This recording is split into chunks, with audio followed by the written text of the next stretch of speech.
안녕하세요. 요즘 10억 초과 아파트 수요가 줄어들 거다라는 이야기 많이 들으셨죠? 그런데 정말 그럴까요? 최근 발표된 6.27 대책에서 정부는 가계부채 억제를 위해 강력한 규제를 꺼내 들었어요. 그 중에서도 오늘은 두 가지에만 집중해 보려고 해요. 첫째, 주택담보대출 최대 한도가 6억 원으로 고정됐고요. 둘째, 대출을 받으면 6개월 안에 전입신고를 해야 한다는 겁니다. 전입을 하지 않으면 대출이 회수될 수 있어요. 이 두 가지 조치가 시장의 흐름을 꽤 많이 바꿔놓고 있습니다. 지금 10억 초과 아파트를 사려는 사람들은 크게 두 부류로 나뉘어요. 하나는 고소득 실거주자, 다른 하나는 갭투자자죠. 그럼 각각 어떤 변화가 생겼는지 하나씩 살펴볼게요. 먼저 실거주자입니다. 13억짜리 아파트를 매수한다고 가정해보죠. 기존에는 LTV 70%를 적용받아서 9억 1천만 원까지 대출이 가능했어요. 그래서 현금은 3억 9천만 원만 있으면 됐죠. 하지만 지금은 대출 한도가 6억 원으로 줄어들면서 같은 아파트를 사기 위해 이제는 7억 원의 현금이 필요하게 됐어요. 기존보다 3억 1천만 원이 더 들어가는 거죠. 이번엔 갭투자자입니다. 같은 13억 아파트에 전세가 7억 원 들어있다고 해볼게요. 이전에는 여기에 후순위 담보대출로 약 3억 4천만 원까지 조달할 수 있었어요. 그래서 자기 자본은 2억 6천만 원이면 충분했죠.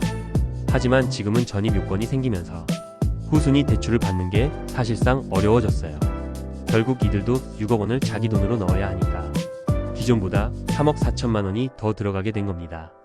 즉 실거주자든 갭투자자든 3억 원 이상을 추가로 준비해야 하는 구조가 된 거예요. 그러니 당연히 10억 초과 아파트에 대한 매수 수요는 줄어들 수밖에 없겠죠.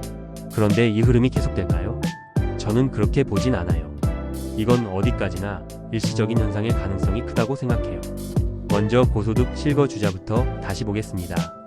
이들은 소득 여력이 있기 때문에 시간이 조금만 지나면 필요한 자금을 충분히 마련할 수 있어요. 지금 당장은 대출이 줄어들어 진입이 어렵지만 조금만 기다리면 다시 시장에 들어올 수 있는 상황이죠. 그럼 이들이 어떤 선택을 할까요?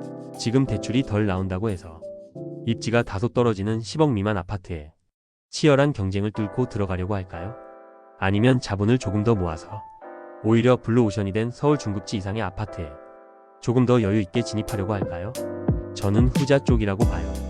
그리고 갭투자자들은 어떨까요?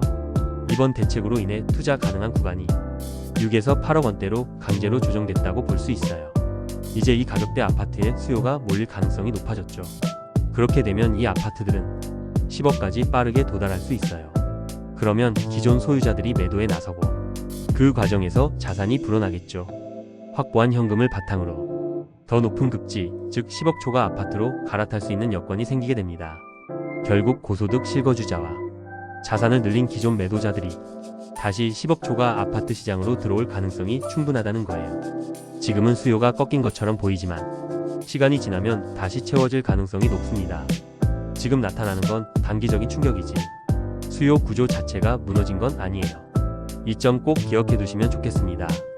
오늘 영상이 도움이 되셨다면 좋아요 부탁드릴게요. 감사합니다.